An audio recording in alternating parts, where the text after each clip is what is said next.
Runāsim un lemsim par jautājumiem, kas noteikti ietekmē vai svarīgi ir arī nākotnē. Un tāpēc es gribētu novēlēt, lai mums visiem izdodas vienmēr pieņemt gudrus, tālredzīgus, labus lēmumus, lai šeit un tagad vienmēr varētu droši soļot tālāk un būt pārliecināti par nākotnes pareizu virzību. Gulbenes novadā nesen aizvadīta Latvijas pašvaldību izpilddirektoru asociācijas sanāksme, kuras laikā tika pārunātas sociālās jomas aktualitātes.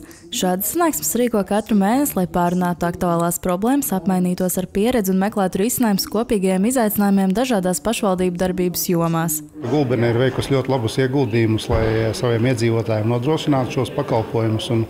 Uz vispārējā fona ļoti labi izskatās, un es domāju, visiem, kas piedalījās sapulcē, būs daudz ko paņemt no šiem iespējām. Gulbenes novadā sociālo jomu, es domāju, ka pilda visas savas funkcijas, visu savu darbu un visu atbalsta cilvēkus, iedzīvotājus vispār, kam tas ir nepieciešams. Es teikšu tā, ka es domāju, ne tikai pie mums Gulbenē, bet arī visā valstī sabiedrība ļoti noveco. Un es uzskatu un esmu priecīgs par to, ka mēs spējam, mēs varam un mums jādara veciem cilvēkiem nodrošināt skaistas, patīkamas un jaukas vecumdienas. Sanāksmē piedalījās arī speciālisti no Labklājības ministrijas, Samariešu apvienības un Sarkanā krusta, kas dalījās ar jaunākajiem jaunumiem un diskusijās par sociālās jomas attīstību un aktuālajām problēmām. Tā arī ir savstarpējā tomēr tāda domu apmaiņa, jo mums ir šie ļoti nopietni jautājumi katrai pašvaldībai, un tad kā mēs ar viņiem visiem tiekam galā un kā mēs arī to realizējam. Gulbens sniedz piemēru, piedāvājot apskatīt Gulbenes novada lielāko sociālo aprūpes centru Jaungulbenes alejs,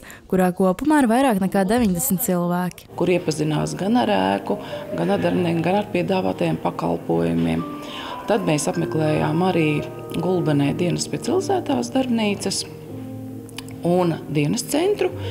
Tas ir izveidots deinstitucionālā projekta ietvaros cilvēkiem garīgā rakstura traucējumiem, un arī tur bija iespēja iepazīties ar to pakalpojumu klāstu, ko mēs piedāvājam šiem mūsu pilsētas iedzīvotājiem novada. Jāatzīst, ka sociālā nodrošināšana Latvijā ir ļoti aktuāls jautājums, pie kura ir jāstrādā. Saka, ka nebūs nekad Rīga uzbūvēta līdz galam, tāpat arī sociālā jomā, nevienā citā jomā arī pie mums, vai ne?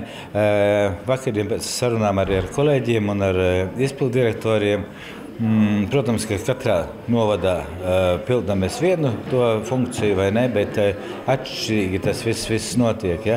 Protams, ka ir vakarien arī tikai tas, ka daudz ko mēs varētu pieņemt vēl no, teiksim, savā darba uzlabošanai, pieņemt no kolēģiem, vai ne visā valstī, ja?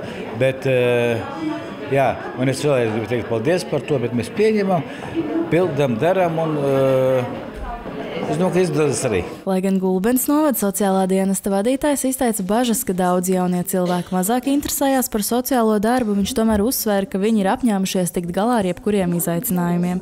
Elisa Ragauša, Indars Krieviņš, Vidzemes televīzija.